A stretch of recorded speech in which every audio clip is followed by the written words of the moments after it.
Welcome to our new newscast at Arirang. I'm Shin-Yun, filling in for Gyeongbokgung. Let's start with the headlines for this hour. North Korea fired what's suspected to be a long-range missile into the EC earlier this morning.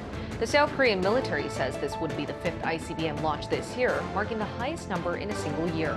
The launch came just days after Seoul and Washington held the second session of the nuclear consultative group. President Yoon Suk-yeol has nominated a new minister for trade, industry, and energy. It's An Dok-keun, who has been promoted from his current role as trade minister. The nomination comes just 3 months after incumbent minister Bang Mun-gyu took the post, as Bang will likely be running for parliament in the general elections in April. And Israel says it's found the biggest Hamas tunnel yet near a northern Gaza border crossing designed to transport carloads of militant fighters. And with the U.S. Defense Minister Lloyd Austin's visit to Israel on Monday, the U.S. is looking to define specific operational milestones in the Israel-Hamas war. And let's begin with North Korea. North Korea has fired yet another ballistic missile this morning. This is the regime's second missile launch within just a 12-hour window. The launches come as an apparent show of discontent over the nuclear consultative group meeting that Seoul and Washington convened in D.C. last week. Our North Korean affairs correspondent Kim Jung-sil starts us off. A second missile launched by Pyongyang in the space of less than 12 hours. South Korean military officials have announced that North Korea fired what appears to be a long-range ballistic missile at 8:24 on Monday morning. The missile was launched at a high angle and flew about 1,000 kilometers before landing in the EC. The South Korean military said it's on high alert and has closely shared information with the U.S. and Japan. On Sunday night, Pyongyang fired a short-range ballistic missile into the EC. Commentators say North Korea's consecutive launches of a short-range and a long-range ballistic missile may be aimed at provoking South Korea and the U.S. The launches come as an apparent protest against the second Nuclear Consultative Group, or NCG, meeting held in Washington, D.C., where South Korea and the U.S. agreed to conduct training on nuclear operations from next summer to deter Pyongyang's nuclear and missile threats. North Korea's defense ministry released a statement right after Sunday's launch and called the NCG meeting a, quote, blatant declaration of nuclear confrontation. Sunday also marked the 12th anniversary of the death of Kim Jong-un's father, Kim Jong-il. Experts said Sunday's launch could also be aimed at showing off Pyongyang's defense capabilities to strengthen internal solidarity on the anniversary. Meanwhile, the U.S. State Department released a statement condemning Pyongyang's Sunday launch. The statement said the launch, just like any other ballistic missile launches this year, violates multiple UN Security Council resolutions and that North Korea is threatening regional stability. It also urged Pyongyang to engage in dialogue while adding that America's extended deterrence commitments to both South Korea and Japan are ironclad. Kim Jung-sil, Arirang News. During the NCG meeting that apparently irked North Korea into back-to-back missile launches, South Korea and the U.S. agreed to carry out joint nuclear defense exercises for the first time ever. The drills will come as early as next summer. Oh Soo-young with more. Seoul and Washington will launch joint nuclear defense drills for the first time next year, and along with Japan, take a trilateral response to North Korea's growing nuclear and missile threat to the Indo-Pacific region. That's according to Kim Tae-ho, Deputy Principal National Security Advisor, following the second South Korea-US Nuclear Consultative Group meeting in Washington held Friday.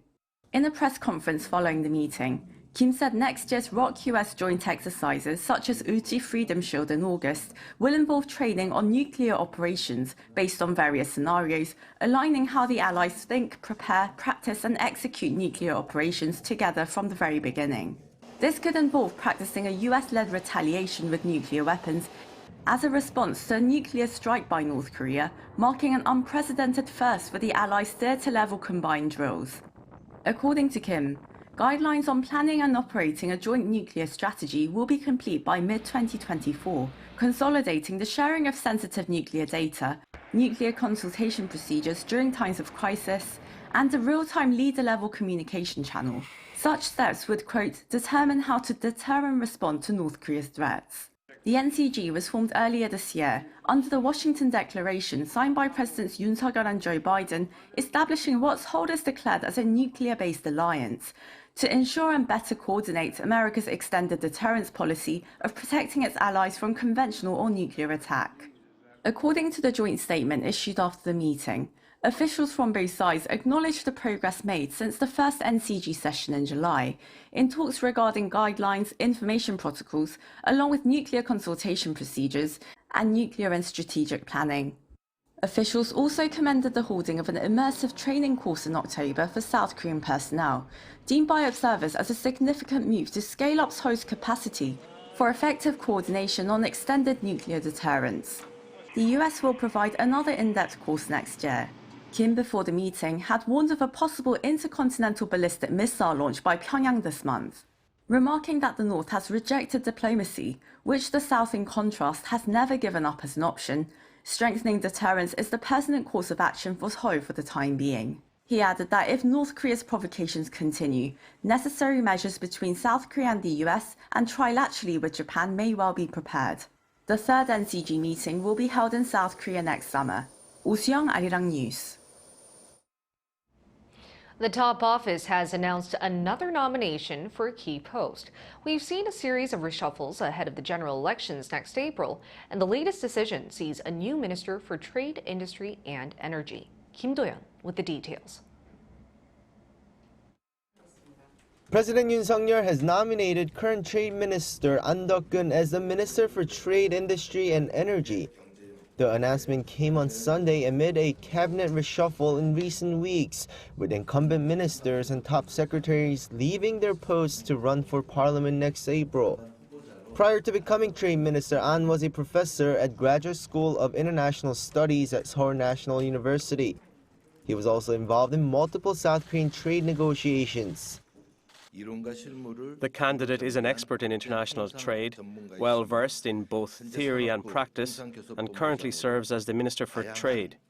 He is demonstrating outstanding capabilities in meticulously addressing a variety of trade issues.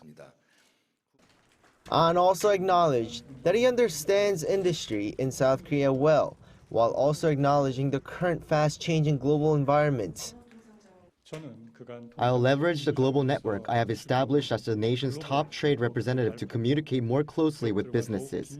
I'll do my utmost to ensure that our companies can lead innovation and grow dynamically in the global market. The nomination comes just 3 months after incumbent Minister Bang Moon-gyu took up the post, as Bang will likely be running for parliament in general elections in April. Justice Minister Han Dong-un, a key man in the Yoon administration and a close confidant of the president, is also getting attention amid public calls for him to jump into politics as a deadline for a decision draws near. All public officials need to resign from their posts before January 11th under the Public Official Election Act if they would like to apply for candidacy for the general elections. In the meantime, there will be a major reshuffle undertaken by the top office at diplomatic and national security posts, with changes being made as soon as Monday. According to an official, some posts won't be changed, but candidates are being reviewed for certain posts. According to reports, this includes the Foreign Affairs Minister and National Security Advisor, as the current advisor Cho Tae-yong may be nominated to fill up the vacancy as leader of the National Intelligence Service. Kim Do-yeon, Arirang News. Over in Israel, the Israeli military said Sunday that it discovered a large tunnel shaft in Gaza near what was once a busy crossing into Israel. It added that the tunnel facilitated the transit of vehicles, militants, and supplies in preparation for the October 7th attacks. Lee Seung-jae has more. The Israeli Defense Forces said Sunday that it had discovered a major tunnel shaft close to what was once a busy crossing from Gaza to Israel. The entry to the tunnel was also located a few hundred meters from the heavily fortified Erez crossing and a nearby Israeli military base. The military noted that the tunnel stretched more than 4 kilometers and connected with a sprawling tunnel network across Gaza. It also added that the tunnel was used to move vehicles, militants, and supplies in preparation for the October 7th attacks. Israel's chief military spokesperson Daniel Hagari told reporters that troops had discovered at least 2 other city-sized tunnels. Meanwhile, 2 Egyptian security sources said Sunday that both Israel and Hamas are open to holding renewed talks on a ceasefire and the release of hostages. However, disagreements remain over implementation. Hamas is demanding that it sets the list of hostages to be released without outside influence, while calling for Israeli forces to withdraw behind predetermined lines. While Israel agreed that Hamas can determine the hostages to be released, it's also demanding a timeline and to see the list before setting the time and duration of the ceasefire, while refusing any withdrawal. With U.S. Secretary of Defense Lloyd Austin set to visit Israel on Monday, Washington is pressuring Israel to stop large-scale airstrikes that have caused civilian casualties and switch to low-intensity military operations that precisely target Hamas. According to CNN, citing a senior Pentagon official, Austin plans to press Israel on what goals it needs to reach to transition its military operations to the next stage and to what extent it has judged that those goals have been achieved. It is unclear whether Israel will accept the U.S. request to scale back its military operations. Meanwhile, Pope Francis on Sunday condemned the killing of 2 Palestinians who were sheltering in a Catholic church in Gaza.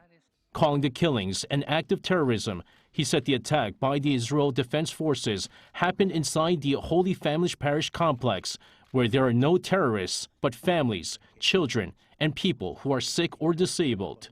The comments come as an IDF sniper shot and killed 2 Christian women inside the Holy Family Parish in Gaza, where Christian families have taken refuge since the start of the war. Lee Seung-jae, Arirang News.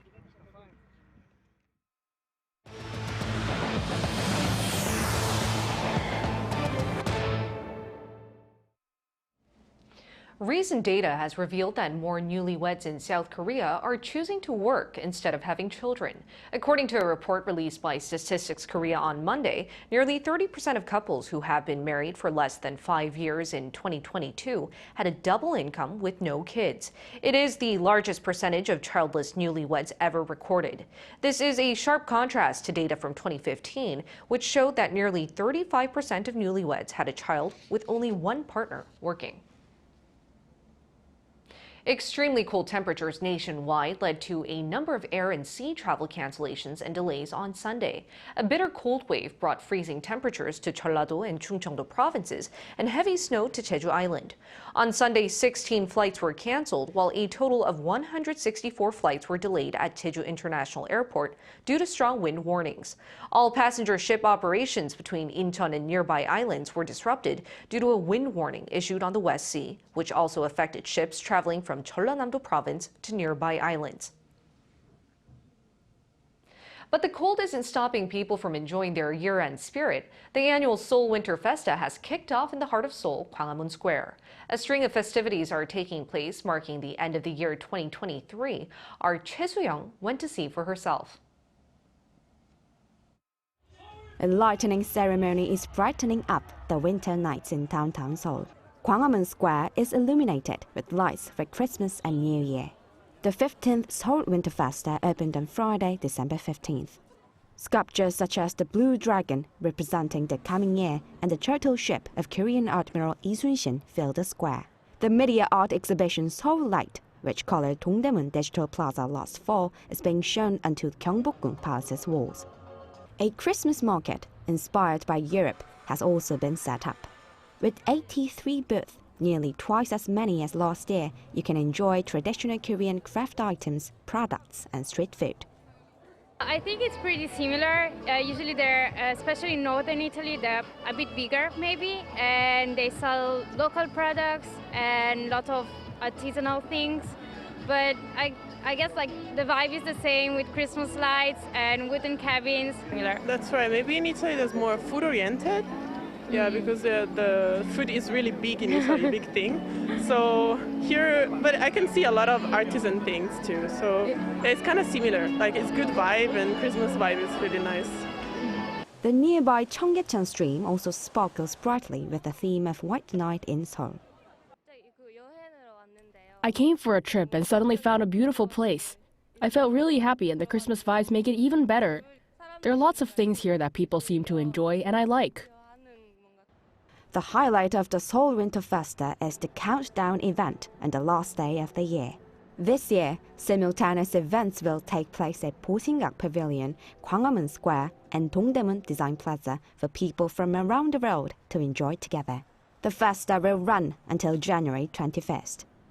Seoul City plans to make Gwanghwamun Square a world-famous countdown spot like New York's Times Square or the Sydney Opera House. Choi Soo-hyung, Arirang News.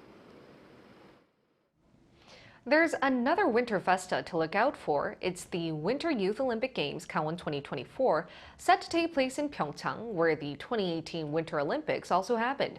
Just about a month out from the event, our culture correspondent Song Yoo-jin went to check out the last-minute preparations. Chang Yu-bin and Lee So-won have just finished their final exams, but they have no time to spare.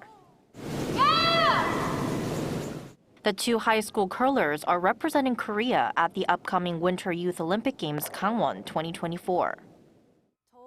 I first got to know curling through the 2018 Pyeongchang Winter Olympics, and since then, it's really taken off thanks to Team Kim. We also hope we can spread curling to the world this time. Around 1,900 athletes will take part in the fourth Winter Youth Olympic Games, which is being held in Asia for the first time. While it may not match the grand scale of the regular Olympics, the Youth Olympic Games is fueled by a broader vision. It's not just about the medals. Gangwon 2024's official slogan is Grow Together. We hope participants can learn the Olympic values, collaborate, and harmonise with each other. Beyond the races, we aim to provide education programs and events so that they can explore other cultures. For some, the Games marks their first step onto the international stage. But whether you're competing or not, everyone is part of something bigger.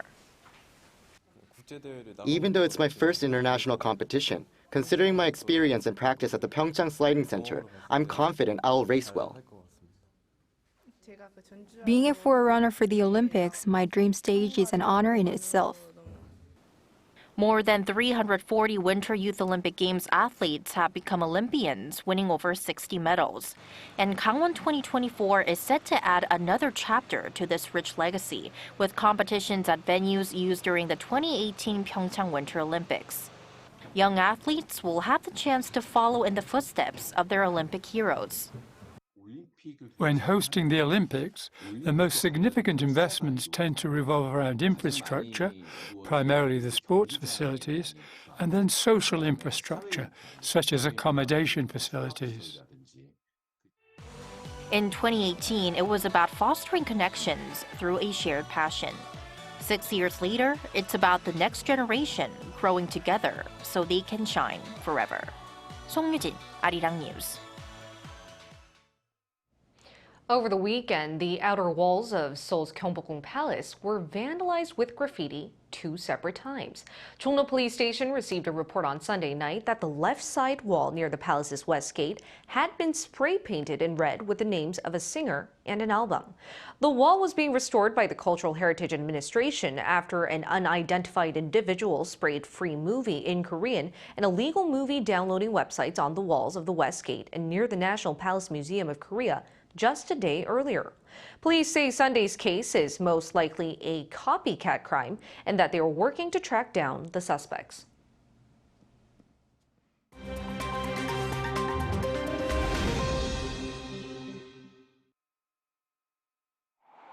Let's take a look at the latest news in the world now. Russian President Vladimir Putin on Sunday warned of problems with neighboring Finland after it joined NATO in April. Putin added in Sunday's television interview that Moscow will create a new military district in northwest Russia around St. Petersburg.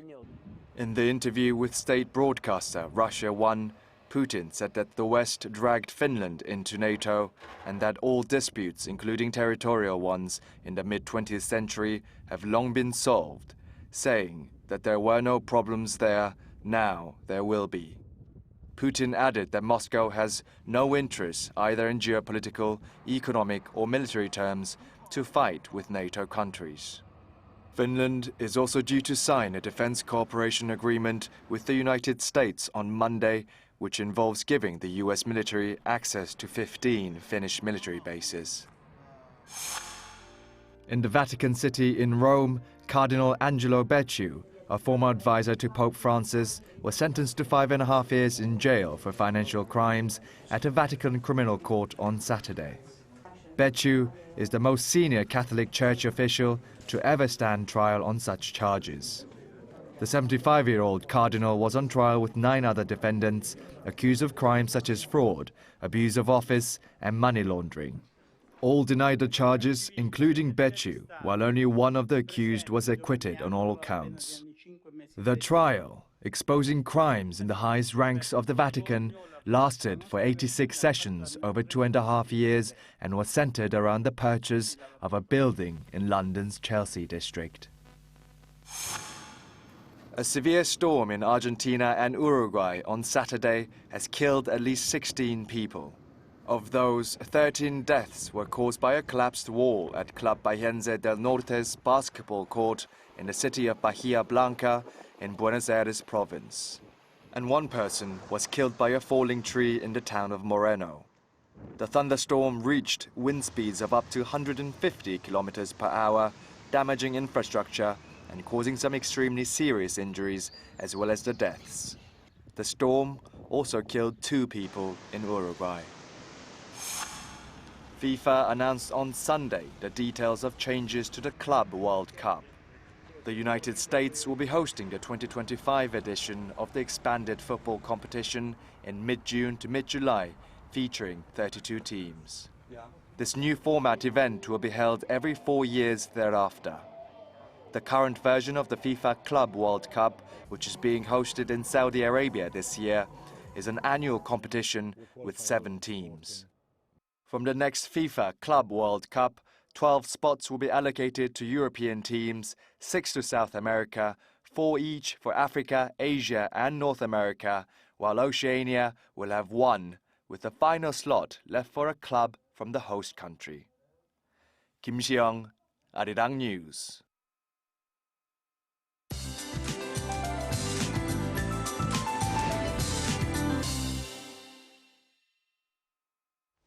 Good afternoon. Extreme cold has swept across Korea. Things have turned very winter-like over the weekend. Temperatures plummet by 30 degrees Celsius or more in just a few days, almost shockingly swift. Most central regions are under cold wave alerts with strong winds, having a rough start to the new week. Feels like temperatures in the capital were below -16 degrees, and of course much colder in mountainous regions. And especially those traveling from the further south to the upper regions today will really need to bundle up and brace for this severe cold snap.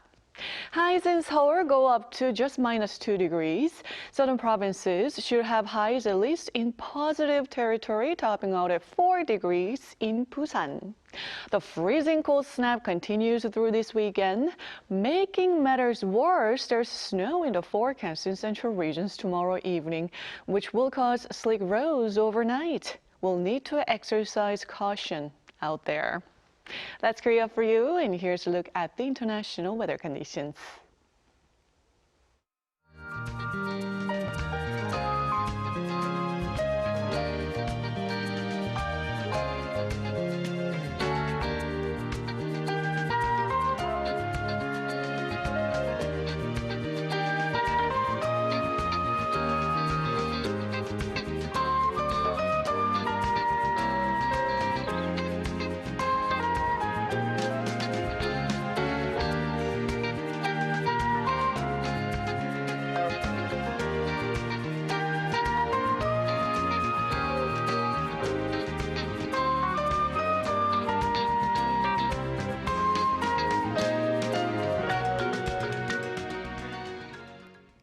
That's all we have for you at this hour. We'll see you again at this time tomorrow.